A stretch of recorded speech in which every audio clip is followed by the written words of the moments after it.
Welcome to In Tune. I'm your co-host, Matt Rector, an aspiring luthier from Baltimore, Maryland. And I'm your other co-host, Ethan Morset, a music producer and founder of Blue Haven Music based in Minnesota.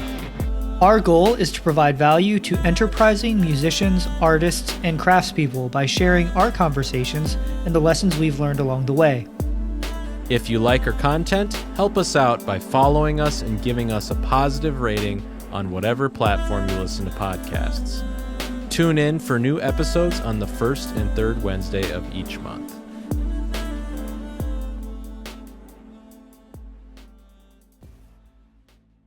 This is episode 49. We are one away from the big 5-0.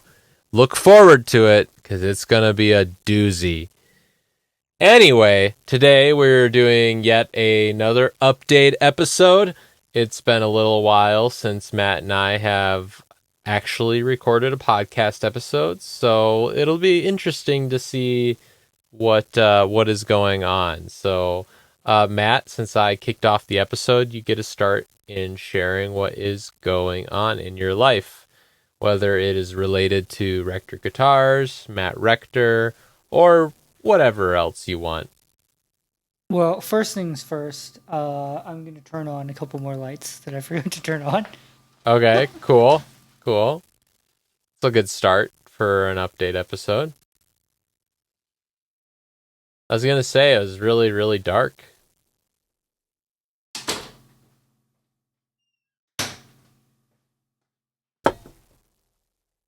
Ooh, right.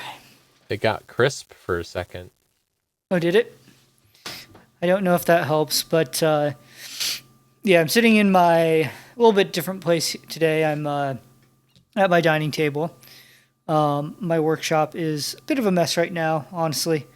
I have been working out of a tool chest for quite a while, but I decided to give it a fresh coat of paint or two. And so in order to do that, I had to take all of my tools out of it, and it stores quite a bit of my tools. So my workshop's a bit of a mess because of that. So I guess that's an update. You know, there's one thing I'm working on. I just finished my final coat of paint, and I just got to put everything back together. But Nice. Before I get started here, I crack a cold one here. Today I'm drinking a National Bohemian.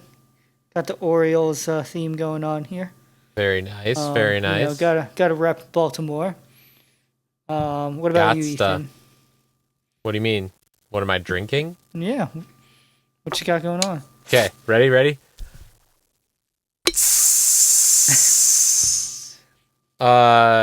I'm currently, as the podcast alcoholic, I'm currently out of alcohol. That's a big problem. We just started. Dude, we've been talking for like at least 40 minutes. we have a big like warm up to our episode. I had wine in here and it's gone now. Well, there's a little bit left, but Guys, we just started about 2 minutes ago. Ethan drank all of it. Stop lying. Why are you lying? But I had some, I believe, Cabernet Sauvignon, or however you say that. I'm not French. Oh, wow. Drinking some dry red wine, huh? Some of the dry stuff, yeah. So You got a fancy man over here. This Oui, oui. fancy wine. oui. He's out. Speaking of French, I guess I'll go first with some of my updates here. My wife and we recently traveled to New Orleans, which was a lot of fun, and there are a lot of French-speaking people there. I don't know if you know much about the history of New Orleans. I'm not a historian. I'm not gonna dig too deep into that or give a history lesson here, but I believe New Orleans was originally it was founded as Louisiana was founded as a French colony. Actually, our tour guide was from France, originally, and she mentioned that Louisiana, that name actually means like Louis' land, because the king of France at the time was King Louis the, I don't Whatever. know. Yeah. Yeah, but yeah, so but Interesting. it was a lot of fun. We stayed in the French Quarter and ate some beignets and gumbo and enjoyed some live music and walked around, and then we went to Orange Beach, Alabama, and met up with some friends there and just had some fun hanging out on the beach and getting some sun. I got really sunburned, so Nice. there's Nice. that. Um, That's cool. so a little bit Was of it R&R. was that a week you were there? We left on a Friday and then we were back up by Wednesday night. Okay. So kind of So like half of half of a week, a little bit longer than that. yeah, so kind of a short little trip, but it was fun. Nice. Yeah, I've never been down there. I've never been to the I'm trying to think. I've been as far as down south. I've been to South Carolina, Florida, Texas, but I don't think I've ever been to the Alabama, Louisiana area. Hmm. It would be cool to go visit that at some point. You've been to the Gulf Coast, though. I know because I was there with you. Well, that was when we were in San Antonio, right? I know. Yeah, Yeah. Yeah, there were some memories on that trip. we went to a beach though on the Gulf Coast, but I don't remember the name of what beach it was. Yeah, I'd like to go revisit it someday because, that hotel. Demand a refund for our dining experience at that seafood shack. Oh my gosh. Yeah, I want to see if it's still afloat, so to speak. Pun intended. Hopefully not. Not Yeah, after the experience we had. I'm assuming that was some food sickness. Yeah. But Okay. Anyway, I mean, there's not. I guess it has been a while since we recorded. So one of the bigger things related to woodworking, I took a traditional hand tool woodworking course that is put on by Mortise and Tenon magazine, and it's a 2 month program, basically 8 weeks, and I completed that.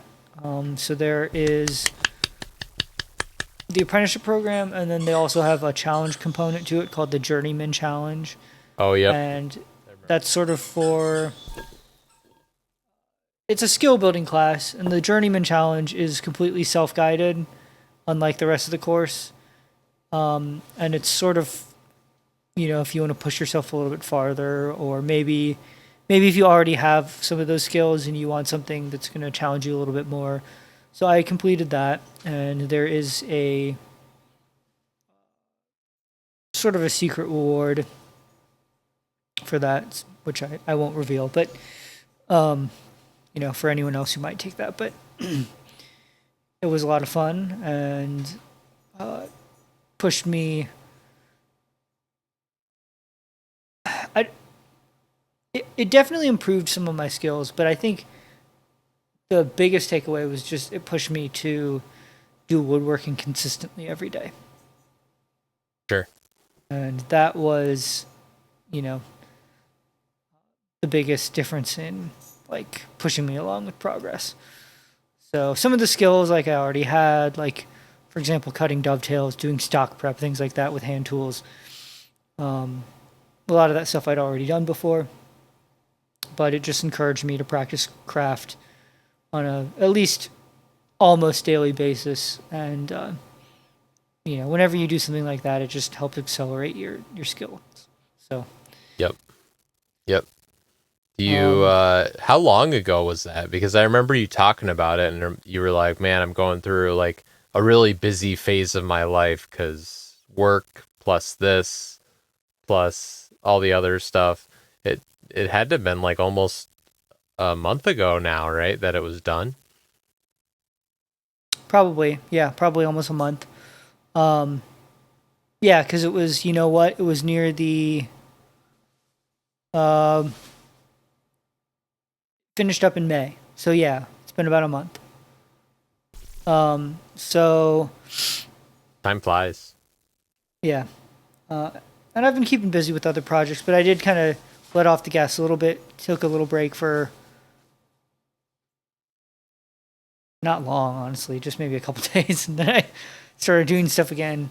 But then we had our vacation, and I've been working on the tool chest stuff, which has kind of slowed down progress on other things in my workshop because I work out of that toolbox. Right.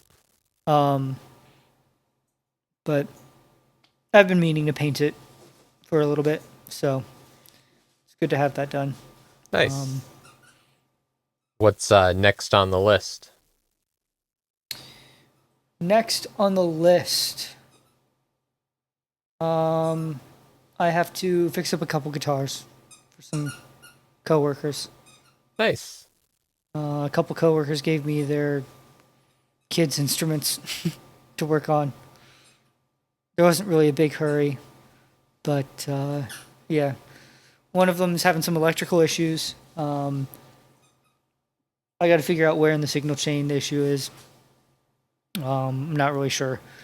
And then the other is just an acoustic guitar that needs a restring and just set up. Sure. Originally, they were just wanting to have it restrung, but after I got it and looked at it, I was like, I was like, this guitar needs a setup. I'm like, I was like, the strings are like a mile high off the fretboard. No kid is gonna want to play guitar if this doesn't get a setup. I was like, this needs setup, yeah. So I'm gonna be doing that, but other than that, maybe just building some instruments, hopefully, and I've got a couple projects in the works, and I've got a couple things from the class that I built, but maybe didn't finish all like the painting and finishing. So I might do that. They're just small things that hang on the wall or something like that. So nice. I don't really have too much like planned, I guess, at this point. The class was sort of the thing I was, having the big push for. Yep. And you're right, it did come at a very busy time.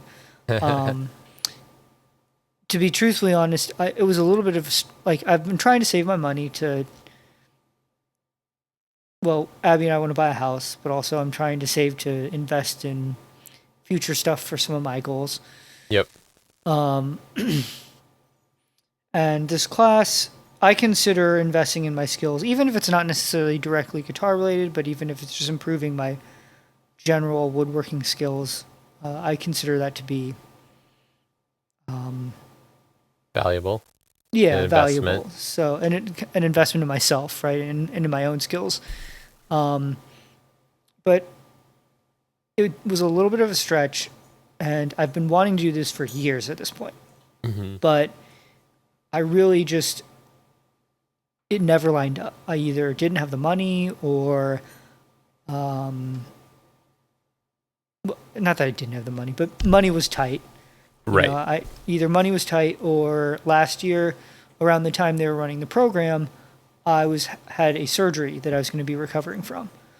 And if it's all hand tool work, so it involves a physical component, like, so I wasn't going to be able to do that last year, so it didn't work out. And this year, I got the reminder email, hey, like if you want to do this program this year, enrollment's going to open up. Everything just sort of lined up. I signed up, which was great. It was a little bit of a stretch financially, but then right around that time, I also found out I got a promotion at work, which meant I was going to be learning a whole bunch of new stuff, and also was just going to be really busy with my new role. So, working more hours actually. So, yep. Which Yay, life. I mean, it's been both a blessing and a curse. I'm liking what I'm doing more. I'm enjoying my role, and that's good. That's important. Yeah. So it's been nice, but it has been more responsibility, and it's kept me busier, which wasn't necessarily the ideal timing coinciding with this class that I wanted to complete. Like, But it all worked out, and I completed the class. And I really wanted to complete the Journeyman Challenge to say that I did that part, and I was Yep. able to do that. So Nice. it all worked out. Congrats, sir. I mean, for something Thank that's you. been in the making for years, like that's a, a big accomplishment to be able to say you've done it. And hopefully I know you said you knew a lot of this stuff, but hopefully you took something out of it that Oh you can yeah, carry with you. it was still very valuable to me. Yeah, I don't wanna sound like a know-it-all or anything. I just was meaning some of the things I've in that class, some of the skill building things I had experience with already, but Right. it was still good practice, and there were definitely new skills that I learned and that I wasn't familiar with. Sure. I think the biggest takeaway for me, honestly, and you might relate to this a little bit, like with some of your conventions, is when I did that class, I had access to an online forum with all the other apprentices, and having the support of the group and kind of being in it together with other people, Mm-hmm. and being able to talk to them and bounce ideas off each other and other like-minded people who are excited about what we were doing. Yep. That makes a big difference, right? Or it can make a big difference. And one of the cool things is, after you complete the program, you're able to keep in touch with those people. Like you still have access to the forum,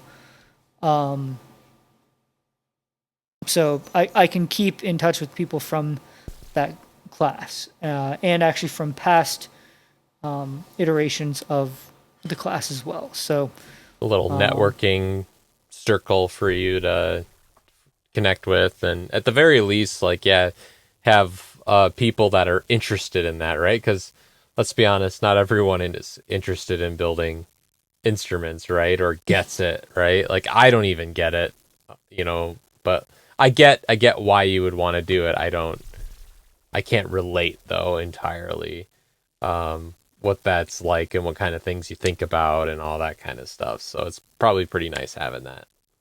yeah, And you never know.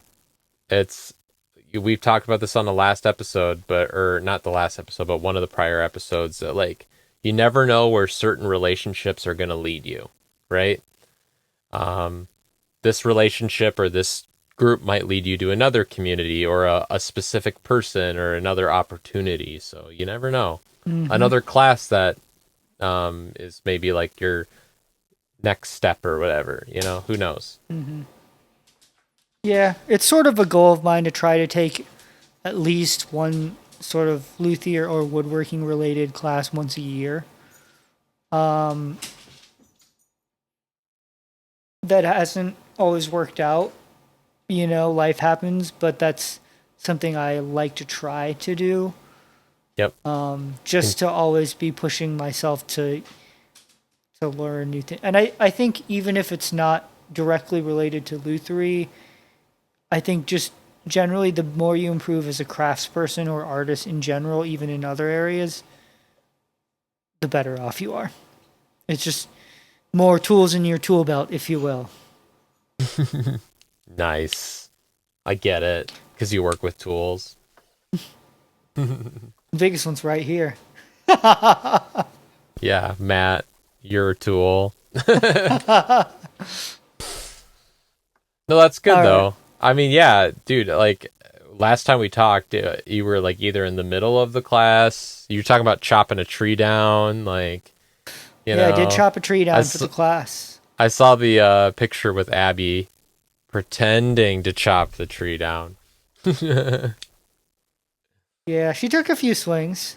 I did chop a tree down with an axe, and I broke it down into it. That gave me a huge appreciation for. Oh, there's my dog. Please ignore. But that gave me a huge appreciation for the value of lumber that's already like kiln dried and processed, or air dried and processed and ready to go. Yep. Because I cut down the tree green. The tree, like even a small, like it's heavy because it's wet. I mean, it's like it's full of water. Yep. You split the logs, like processing them into boards. Like, I mean, I tried to process this piece into a board, and I got something that's like about the right size for some paint sticks.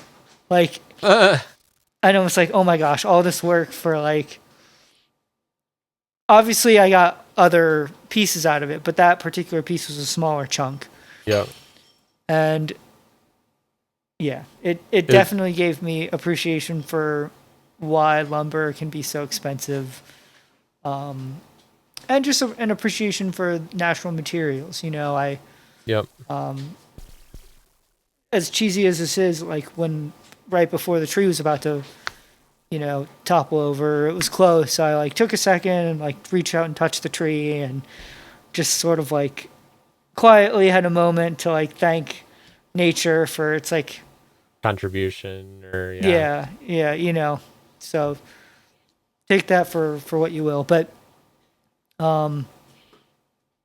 yeah, that was valuable to me. And the other thing too was the guy who helped me.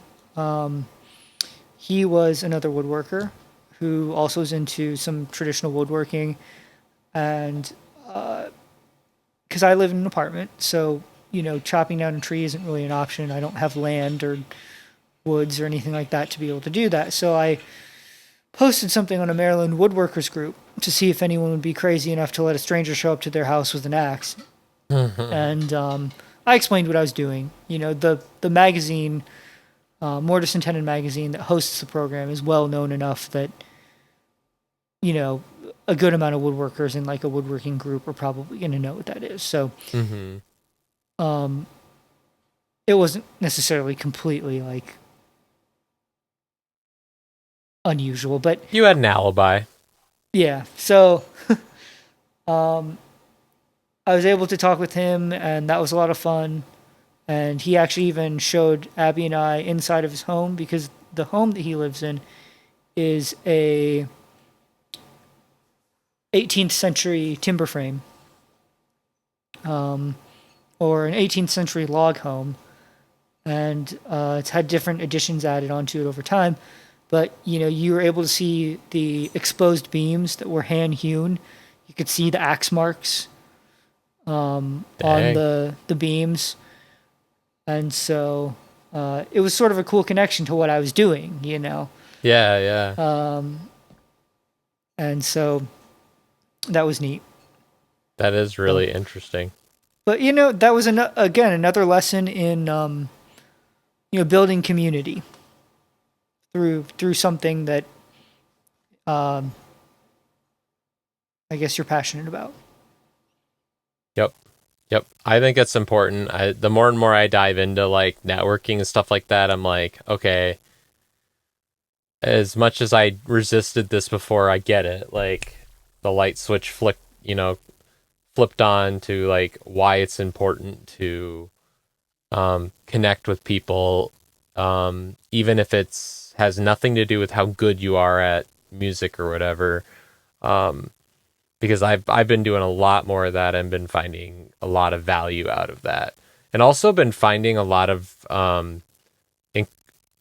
encouragement out of like my skills, because like I've gotten compliments from other musicians, right? Like about my music, and that getting a compliment from other people is great. Getting a compliment from other musicians sometimes is even better, because they know what it's like to produce and write Yes. and that kind of stuff. Yes. So something sort of similar, because in our class we would post our assignments and the things that we were making for the class, and some of my joinery came out pretty nice and clean, and I would post pictures of that because that was my assignment, and I got some compliments and stuff from some of the other people in the class, Yep. and uh, it kind of helped me recognize that I definitely struggle with the imposter syndrome stuff sometimes, where I think, no, I'm not really that good, and then I look at what I'm doing compared to some other people in the class, and not that I'm insulting them, but like I'm like, you know what, I'm actually am like doing pretty well, you know. Yep. And then you get those compliments from those other woodworkers, and that is valuable. Kind of like what you just said, because they know what goes into it. Because sometimes I'll show a project I'm working on to someone who's not a woodworker, and while they may think it's cool, they just go, "Oh, that's nice," you know. Like they don't know, They don't know the like facets or the they don't know, difficulties or like, oh wow, like you, oh look at those like dovetails, like you cut that by hand, like wow, that looks really nice, like you know, how did you inset the lid like that, and how did you, you know, attach the bottom, and is that a free floating pan? You know, like all these different things. But like a woodworker will look at that and go and recognize more of the work that goes into something like that. yep. And so to get those compliments from those other people was definitely encouraging. So I understand that. Yep. For sure. Anything else from Rector Guitars or Matt Rector or Loki Rector? No, I did have one thing related to that that has now escaped me. It was about something related to community. You were talking about the guy that you went out to his house and saw his like wood timber frame Oh, I house. guess I was just gonna say I think this is probably more so an issue in traditional crafts like woodworking that has an emphasis on hand tools, or like say watchmaking, for example. I think it's really important that people pass along those skills. And I think part of the reason why there was a time in history where a lot of those skills were very, very closely guarded. And there's a reason for that. I mean, if you were a town's blacksmith and there's a town blacksmith, you know, the next town over, and you knew something that they didn't, or you had a technique that was better than them, that gave you a competitive edge. Yep. And that was passed down from master to apprentice, you know, oftentimes. And sort of that's, I mean, it was a trade secret, literally, you know, that's where that expression comes from. But we're living in an age where that mentality has also caused us to lose so much knowledge, especially in the world of traditional crafts.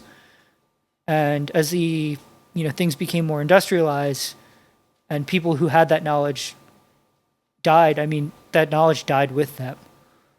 And so I think if you are a practitioner of some sort of traditional craft, that you're part of that heritage now. And I think that's can be powerful to think of that you are part of the story of, you know, traditional blacksmithing. You are part of the bigger picture of the story of traditional hand tool woodworking or whatever that may be. And if you want the craft to survive, then you need to be willing to share with others. And I'm a big believer in that. I don't really believe in keeping trade secrets, at least not for what I'm doing. So Get it. anyway, just a perspective. But Some I feel food like for I've, thought. yeah, some food for thought. But I've been talking a lot, and I know that you have a lot of updates. And Yep. so why don't we go ahead and get going with that? What's Can new with we you? can we Oh, pause so I can go to the bathroom quick and then I'll cut this part out? yes. Okay. And then you can ask what's new with you. All right. All right. Do you want to pause the recording? No, don't pause the recording. Just leave it. Okay. Okay. Okay. What are you doing? What are you doing?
about that.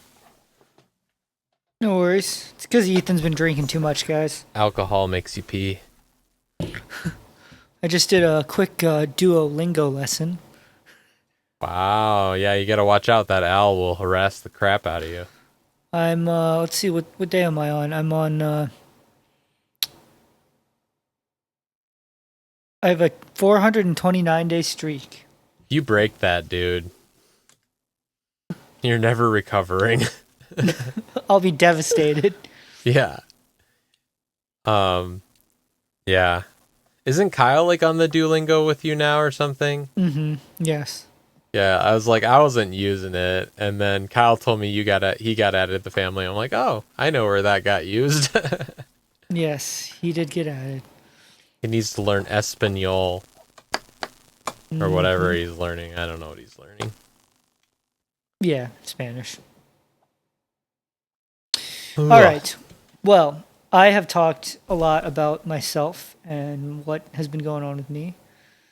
So, Ethan, tell me what is new in the life of Ethan Morissette in Blue Haven music. Well, like we said earlier, it's been a long time since we talked. Probably like, I don't know, it feels like 6 weeks at least, like a month and a half. Like it's been a while.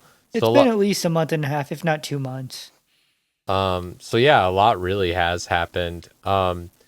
The biggest news, we'll just start with the biggest news because all the other stuff is not as important. I am officially going to put my resignation in at my job this Friday, and my last day will be July 11th. Bow, bow, bow. Woo! That's Yeah. exciting. That's really exciting. It's exciting and it's scary because I'm not, full disclosure, I'm not replacing my income yet. So I'm going to be living off of savings for a while until I can get there. But it just, I don't know. It feels like the right time because I could always save more money, right? Forever. Or until I make enough money to make like my income off of interest from like investments, which again, that's going to take way too long. And I'm not willing to wait that long. So like I could always save more money, but I've crossed the threshold that I originally set as a goal for like quitting. And I feel like I have a lot of momentum right now that like I feel like I'm ready to just double down and really just go to the next level, you know? And I feel good about it. Like I feel more optimistic about it than I have before. Just mainly because of what we were just talking about. I've just been getting a lot of positive signs. Like a little while ago, I got a song signed to a library, which for me was a big deal at the time. I've been working with some mentors for a while in the music licensing world that have had some real success in music licensing, and they constantly have told me that like I've got what it takes. I've got what it takes. I've got the talent. I've got the organization. I've got the people skills. All that stuff. So that's been a really, really great encouragement. And then I've just been getting positive feedback from other musicians on my music, people wanting to collaborate because they like the stuff that I put together. Lots of just positive comments. So it just feels like I know I can do it now. It's just a matter of time. And so time is what I need. And I have that luxury that I'm in a situation where I can do that. So it just feels like the right time to do it. So I talked to my boss a couple weeks ago now, and basically tried to negotiate dropping down to 16 hours. And basically that might still happen, but it also might not. And I'm still planning on moving forward with that plan because I very much believe that I could really jumpstart and accelerate my success by focusing on this.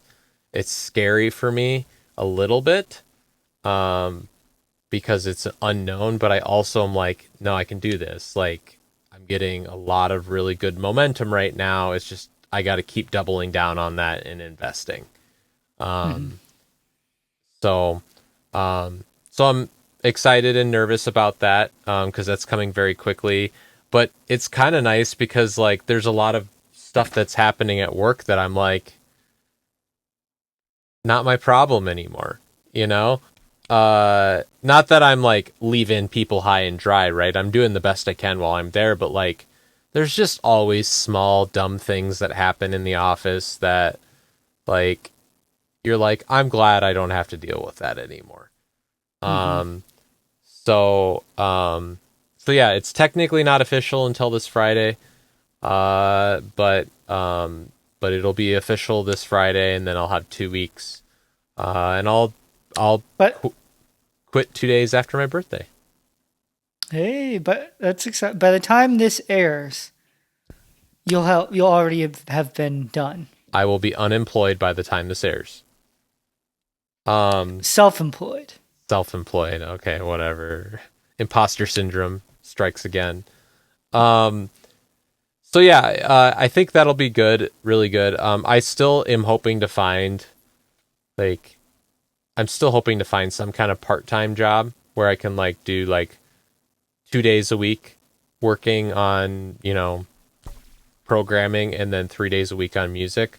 But I think it'll also be good for speeding up stuff, but also having a little bit more balance in my life, Um, you know how this is, Matt. Like, it's really hard to find balance when you've got work, a wife, and I don't have a wife, but you know what I mean. Work, a wife, and Luthery goals that you're working on and moving those goals forward at a pace that is acceptable for you, you know? Um, Yeah, I so, mean, if I could focus on woodworking like a job, I feel like, or lutherie like a job, that would be amazing. And I think things would go a lot faster, but I'm just not in that position. right, At least not at this point. right. Yeah, your progress would explode. Um, and especially related to all the people that are where you're at right now, you'd just jump way ahead of them really quickly. So that's to me, it's a very strategic move. It's a scary move. Um, I'm lucky to be in that position, but I've also been working towards it for a while too. Yeah. So I've been saving money. I've been planning. I've been looking into health insurance. I've been doing a lot of research. Like this has been like a 2 year in the making process. So it's not like I've just I'm done. Well, how long have we It's been been doing it in planned. tune? I mean, it's been at least as long as that. Probably 2 or 3 years now, actually, for Yeah. Intune. Um, so yeah, that's the big news. Honestly, I mean, um, that's a lot of what I'm thinking about right now is what that's going to look like and being ready for that. And but I'm excited about it. I'm really looking forward to seeing where like the next few months bring me. I have a big important conference in October that I really want to make sure I'm like ready to go for and just ready to make some deals and network and just kick some butt. So, um, I think having this time right now too will also be really beneficial for that because this Hmm. conference only happens once a year. Um, and so then if I don't make a lot of connections this year, I'm going to be waiting another 12 months. And, there's always more avenues than just one conference, but this conference I've been told is where a lot of people do make their deals. So, it could be good, you know. Yeah. But yeah, I'm excited about that. That's definitely the biggest thing, for sure. I don't know what could be bigger than that right now. Um Hmm. Besides that, just let's see. I've been doing a lot of networking. Um, I'm part of two organizations now. One is called PMA, which I may have mentioned both of these on the past episodes. I don't remember PMA that one. PMA stands for Production Music Association. Oh yeah. Um, Okay. Wait, I do remember that one. and they're basically just the main organization surrounded around like protecting the rights and informing and enabling the area of music that I'm trying to get into, which is like getting music in TV shows, movies, that kind of stuff. Um, Production music. Sure. Um, so I've joined that, and then I've joined NSAI, which stands for Nashville Songwriters Association. I keep forgetting what the I is, but it's started in Nashville, but there's chapters all over the U.S.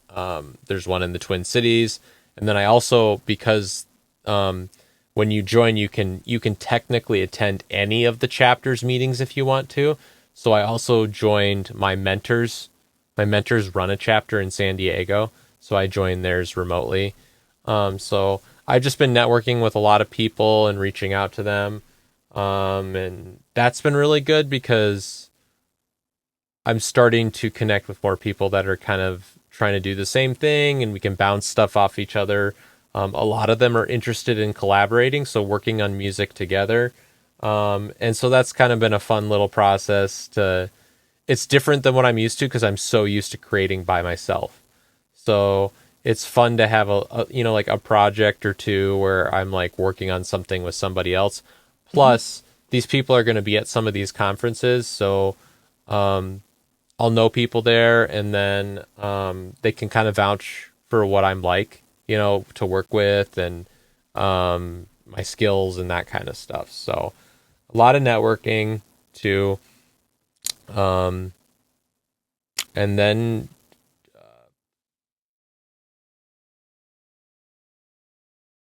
a lot of writing. I don't know how many songs I've completed since I'm right now clocking about a song a week. So if it's been Oh, six are you? weeks, I've probably like finished 6 or 7 songs. Um, You sped things up quite a bit then. Man, it's hard. A song a week is crazy, but there's people that write like faster than that. There's little tricks of the trade that you need to learn to like get that output. But yeah, that's been good. I've been keeping strong on that. And I don't know. I'm getting better at mixing and writing and getting faster at it. So I think that'll continue to be a good thing. Thanks. So, do you feel like this has been? Do you feel like it's been sort of a slow burn up to this point, and then a lot is happening all at one time, or do you think? Um, I mean, I know that you've been working at this a long time. I know you've been taking steps for a long time, but in terms of how it feels to you, does it feel like an explosion, like kind of all happening at once, or does it feel kind of like, uh, a lot of things leading up to it, I guess? Um, I mean, it's still going to be a slow burn for a while, right? Like, Hmm. this is another significant step, right? Like, there's been in my journey, there's been multiple moments where there's been significant steps. Like when I decided to take on that music producer class, that was Hmm. online, that was a big step. When I started doing mentorship with my first mentor, that was a big step. Second mentor, that was another big step. Dropping down to 32 hours a week, that was a bigger step. This is another big step, but it's still going to be a slow burn for a while because even though I have a lot of momentum, there's still a lot of work to be done, a lot of reps to put in. Um, so I feel like a lot is happening all at once because it's another like, your path when you're like going through something like and trying to get to a goal. It's never like perfectly linear, right? Like you have moments where you're like boom, and then it's plateaus for a while, and then boom. It's like when you're learning guitar, right? Like you learn a lot at first, and then you get to bar chords, and man, you're like, man, this is taking me forever to master this. And then you get over bar chords, and then you like move on to the next thing, and then you're like, oh, now this is taking me a while to really master, you know? I feel like it's like that. Okay. Yeah. I mean, I think that I feel like you're maybe going to be surprised. I feel like I have a feeling that when you will have so much more time to devote to this, you already have that good momentum. You're already getting a lot of good feedback. You're doing the networking. It's one of those things where I think a lot of times progress is a compounding thing. And so at the start, it just feels like every step is like so small, right? But I think you're getting to a point now where I don't know. I just have a good feeling. I think you say that it's going to be a slow burn, but I feel you're like your progress is going to sort of explode exponentially. At least that's my prediction. I hope so. That you get to that point where the scales tip, and then it just things start to become easier. All the hard work you put in is now like kind of fueling you. I hope so. I'm just, I'm in it for the long run though. So if it's a slow burn for a few more years, like so be it. But it'd be great for that to be right now. And there are some cool things happening too. Like, granted, this doesn't necessarily mean a deal will happen, but I reached out to a music library based in the UK. And they're called well, maybe I shouldn't say. Well, they're not going to listen to it, but anyway, I'm just not going to say it. Mystery Music Library in the UK. I reached out to them, and said, "Hey, I got a collection of 5 lo-fi hip hop tracks, and I think they'd be perfect for your library." Like, and I kind of been, I did a search for lo-fi hip hop. I like what you have in there, but I feel like my stuff could complement it. All that kind of stuff. And I got a response, which is encouraging, fairly quickly actually, because these library people are usually very busy, so they don't always get back to you right away. I got a response pretty quickly, and they said they would take a listen, and then within a few days they responded again, and they said, they basically they enjoyed listening, they liked what they heard, and then they gave me the terms of what if I wanted to sign my tracks, this is what the terms would be. But they said I need to flesh it out into a full album, right? So 5 more songs, so 10 songs total. So I talked to my mentors about that, and they're like, this is a good sign. Like, most people, when they get like one of their first few deals, they haven't really established themselves. Most libraries aren't always very trusting to do more than a few songs with somebody. So you're doing a whole library, like a whole album, basically. That's really good. So whether that will end up panning out or not, until the contract's signed, it's not a done deal. So anything could happen, but that's encouraging too, that they've listened and they're interested in picking up the album. They just want me to flesh out the whole album rather than just having every library is different, but this particular library, they like to have at least 10 songs in their albums that they publish. So that's probably the next thing on the horizon is that. The other thing about getting into libraries is those libraries, again, it's all about relationships. If they know what you're good at, they're going to come straight to you instead of trying to find some random person on the internet to do that. So if they know you're good at like lo-fi hip hop and they need lo-fi hip hop, there's a good chance they'll come straight to you. And so your opportunities increase, right? Because of those connections.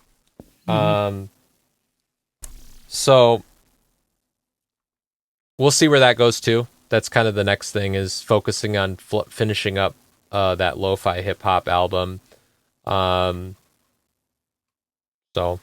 yeah, who knows? I mean, this could be the moment where things start to tip, but I've been told time and time again, production music, it takes time to make an income from that, like real time. Because if you think about it, if you're trying to get music in TV shows and there's a show that's in the middle of production right now, right? They're filming or they're editing, that show might not air for another like 9 months, you know?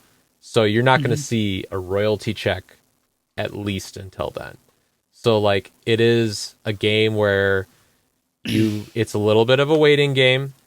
And it's a little bit of a numbers game where, you know, you want to have a lot of streams of income. But once you get to that point, like it becomes so much easier to like continue to increase those streams of income over time. So it's a little bit of the long game, but that's why time is so important, right? Like putting more time in, making more music, getting more time to submit music to libraries. Like all that stuff needs to happen, and that takes time to do that. So yeah, I'm excited about it. Be interesting to see how life changes, because life's going to be very different. You know, I mean, it'll be a little strange at first, but I think it's the right time to make the jump, and we'll see where things go. All right. Well, that's very exciting. And that's pretty much it. I mean, other than the vacation, but we don't need to get into that. I went on a vacation in May to Utah and Grand Canyon. Yeah, I did want to ask about that and about your hike. I did the Angel's Landing hike, which is semi-dangerous. Pretty cool. You should look it up. It's there's like one part of it where there's like only 3 feet of walkway, and it's not flat, right? 3 feet of walkway, and there's no railing to hold on to, and there's like 1,000-foot drop offs on either side. You would die. Like, it was really cool. It's not. It was hiking on a trail like nothing I've never ever done before. It was like somewhere between trail hiking and mountain climbing. There were like moments of it where I literally had to, like on a rock climbing tower, you got a plan where you're going to like place your foot. There was some of that. And that was really cool to have like a real world scenario. Like it's not like intense rock climbing, right? Like where I'm like got like a flat or like it's coming out and I'm hanging upside down. But it's still like got that vibe, right? So that was really fun. Very cool. But yeah, it was a good trip. Lots of hiking, lots of outside time. Hiked down into Bryce Canyon Amphitheater and back out. Didn't hike into the Grand Canyon, just hiked on the rim. That's another one you have to get a permit to do because so many people want to do it. Maybe you and me could do it, Matt, sometime. Think about it. I'd be down. But yeah, it was a good trip. It was a needed break at the time too. Good. Alrighty, well, I think that about sums it up for episode number 49. 49. Next one's the Big 50. But yes, that's it for episode number 49. Until next time, stay tuned.